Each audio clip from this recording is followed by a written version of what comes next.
listrik. Sekarang kita membahas tentang subbab tentang testing and commissioning atau testing dan commissioning.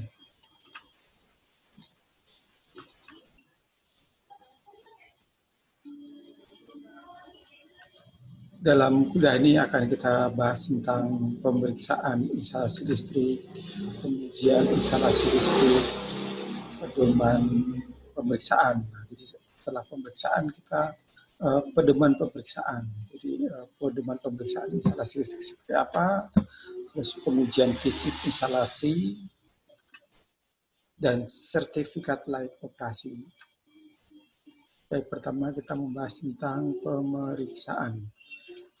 Jadi pemeriksaan merupakan bagian dari testing dan commissioning dengan cara melihat langsung terhadap material, peralatan, barang maupun konstruksi instalasi listrik yang terpasang secara kasat mata dan tanpa melalui alat peralatan atau peralatan bantu. Ada jenis pemeriksaan, yaitu pemeriksaan sifat tampak atau visual check dan pemeriksaan pemasangan atau konstruksi.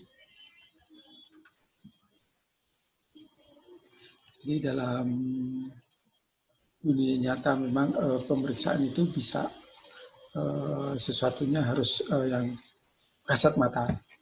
Nah, bagaimana dengan yang tidak kasat mata? Nah, itu kita butuhkan pengujian. Baik, untuk pemeriksaan dibagi menjadi dua. Pemeriksaan yang sifatnya tampak. Nah, apa yang harus dilakukan? Pertama-tama kita pemeriksaan item per item atau barang, material, alat yang terpasang.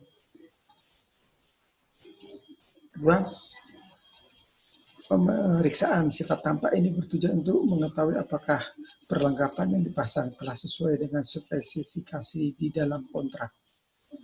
Ketiga, melihat apakah semua perlengkapan dalam kondisi baik secara fisik, tidak ada kelalaian, tidak ada cacat, dan lain-lainnya. Yang perlu dicatat bahwa pemeriksaan sifat tampak ini harus dihindari ketika poin 1 ini berjalan. Memeriksa item per item, material, alat yang telah terpasang. Jadi kalau kita posisi sebagai kontraktor, seyogyanya jangan dilakukan pemeriksaan pada dalam kondisi terpasang. Lakukan pemeriksaan sebelum terpasang. Mengapa demikian? Karena ketika sudah kondisi terpasang dan terjadi ketidaksesuaian spesifikasi material, barang, atau alat, maka akan terjadi penolakan dan itu biaya tambah untuk membongkar, membeli alat baru, dan memasang alat baru. Hindari pemeriksaan sebelum material terpasang. Jadi sebelum material terpasang, pastikan sesuai. Jadi tidak ada pembongkaran ketika terjadi proyek sudah selesai baru diperiksa, tidak sesuai baru dibongkar, itu butuh biaya yang lebih besar lagi. Selanjutnya, proses pemeriksaan pemasangan. Setelah terpasang, apakah pemeriksaan rangkaian atau konstruksi material, barang, atau alat yang telah terpasang itu sesuai dengan yang distandarkan. Kedua, untuk mengetahui apakah rangkaian, material, barang, atau alat yang dipasang telah sesuai atau tidak sesuai dengan gambar, rencana, maupun peraturan yang berlaku, baik itu UIL, SPLN, dan lain-lainnya. Jadi ketika misalkan merangkai sebuah sistem, misalkan sistem listrik untuk kontrol eskalator, lift, atau yang lainnya, apakah gambar rangkaiannya sudah sesuai? Karena dampaknya akan luar biasa ketika rangkaian tidak sesuai, spesifikasi tidak sesuai, akan terjadi hal-hal yang membahayakan, misalkan short circuit, rusaknya alat, dan sebagainya. Nah, itu untuk tahap pemeriksaan. Nah, setelah memeriksa, kita butuh yang namanya pengujian. Nah, pengujian ini memang kalau tampaknya bagus, misalkan kita pasang alat.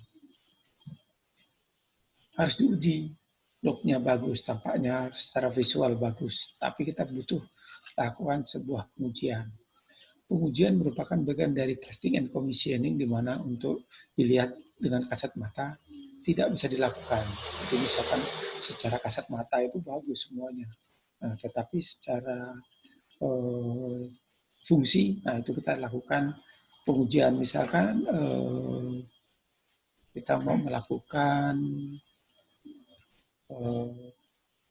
instalasi listrik, kita butuh mengukur resistansi atau tahanan dalam rangkaian tersebut. Nah, itu butuh pengujian, alatnya mungkin pakai meter dan sebagainya.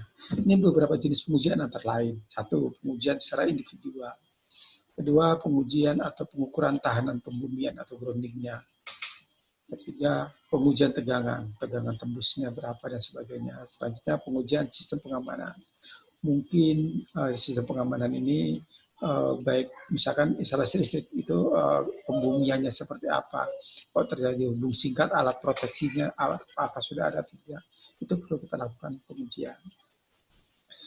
Nah, ini sangat dibutuhkan. Belum lagi dari sisi K3, apakah lokasi dan sebagainya itu sesuai atau memenuhi persyaratan K3. Kalau listrik berarti K3 listrik. Oke, untuk commissioning. Apa sih commissioning itu? Commissioning itu, tujuan commissioning suatu instalasi tenaga listrik adalah untuk mendapatkan suatu instalasi tenaga listrik yang masing-masing alatnya mampu sebagai suatu sistem telah berfungsi dengan baik dan memenuhi kontrak. Salah satunya ya harus sesuai dengan kontrak, jangan coba-coba kita menyalahi kontrak. Karena ketika kita mendapatkan owner atau kita sebagai owner, kita mendapatkan kontraktor yang nakal, itu kita butuh pengawasan.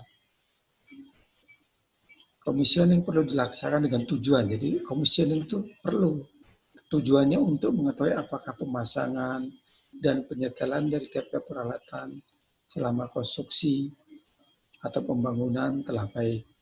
Selanjutnya untuk mengetahui penampilan untuk kerja sesungguhnya unit baru yang telah selesai dibangun tersebut apakah telah sesuai dengan spesifikasi dan garansi kontrak. Perlu diperhatikan masalah garansi ini karena garansi itu sangat penting. Misalkan ketika 3 bulan operasi, ternyata peralatan rusak karena proses instalasi atau penginstalan. Nah, itu perlu diperhatikan. Nah, umumnya biasanya kita gunakan garansi itu dengan kalau istilahnya resisten, apa itu, biaya pemasangan itu ada resistensi 5%.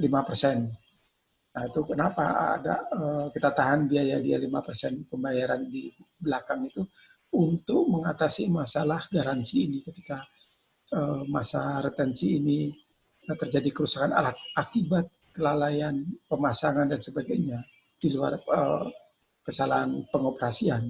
Nah, itu kita gunakan dana tersebut untuk sebagai garansi untuk bila terjadi kerusakan. Nah, selanjutnya commissioning itu siapa timnya? Nah, tim commissioning adalah tim yang terdiri dari PLN, LMK, dan dibantu oleh unit PLN lainnya. Tetapi dalam hal ini misalkan milik owner, ya berarti kita bisa menggunakan owner, itu orang owner, bisa itu konsultan dan sebagainya. Ketika itu instalasi listrik dalam gedung, biasanya commissioning itu oleh owner, atau kalau instalasi yang terkait bisa PLN, bisa dari Kementerian ESDM, bisa dari Dinas Pertambangan atau incumbent yang berkepentingan dalam pemeriksaan kelistrikan ini. Nah, tim commissioning ini memiliki tugas satu, mengevaluasi hasil uji commissioning pada suatu proyek yang sifatnya terima jadi atau turnkey project, dan perusahaan kita ikut dalam satu proses konsorsium pada pembangunan proyek tersebut. Dalam hal ini misalkan PLN mengikuti secara aktif pada saat commissioning. Commissioning, kalau Anda menjadi tim, kita menjadi tim commissioning, apa yang harus kita lakukan? Pertama, kita harus melakukan persetujuan terhadap spesifikasi. Di spesifikasi yang dipasang itu apakah sudah setuju atau belum dengan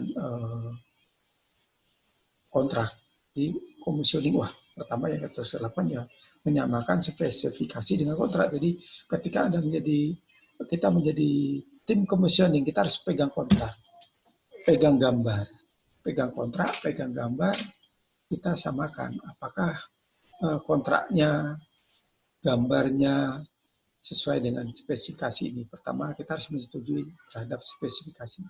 Selanjutnya, persetujuan terhadap tipe alat dari pabrikan. Pengujian pabrik. Jadi artinya misalkan kita memasang alat dari Schneider, ya kita harus dari Schneider tersebut atau dari telemekanik, apakah itu sudah memenuhi standar. Nah, itu yang harus butuh persetujuan. Selanjutnya, persetujuan pada commissioning dan pengujian.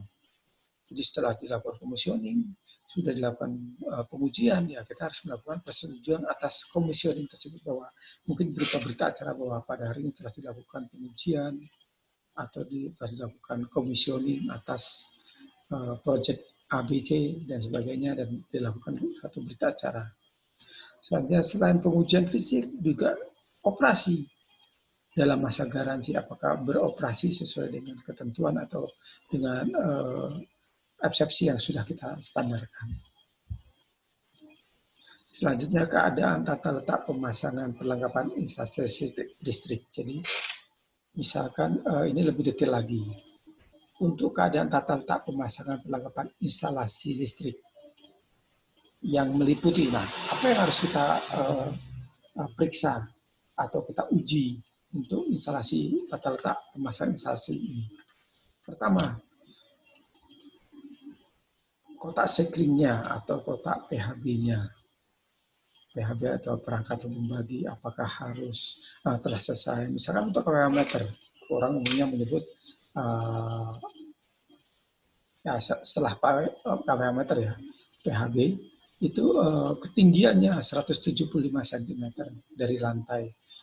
Ada keuntungan dan kerugian. Kalau makin tinggi itu makin nyaman karena tidak mengganggu mata. Makin pendek mungkin anak kecil bisa menyentuh, itu berbahaya. Tetapi kerugiannya adalah kalau itu terlalu tinggi adalah ketika pembacaan KWH meter itu akan menjadi sangat sulit. Juga ketika mungkin PHB mengalami trip atau mati, untuk orang Indonesia mungkin tingginya rata-rata ya 160 ya. Untuk kalau lebih dari 175 kurang fleksibel lah, mungkin agak pendek sedikit, tapi ya mungkin itu kayak alat bantu meja atau kursi lah, kursi bisa kita lakukan. Selanjutnya, saklar. Kotak-kotak alat listrik lainnya harus dipasang di tempat yang tidak mudah terkena siraman air. Jadi model-model stop kontak, kotak kontak gitu ya, stop kontak atau saklar itu ya kalau seyogianya jangan terlalu rendah. Udah ada standarnya. Mungkin beberapa orang memasang stop kontak agak bawah ya, kalau orang lokasi atau area rumahnya yang sering banjir ya jangan di bawah. Mungkin yang lebih tinggi lebih bagus. Kotak kontak dinding yang dipasang kurang dari 125 cm tingginya dari lantai harus dilengkapi dengan tutup. Kita kasih tutup yang bagus. Pemasangan perlengkapan instalasi harus cukup kuat dan tidak mudah goyah. Sering kalau dikasih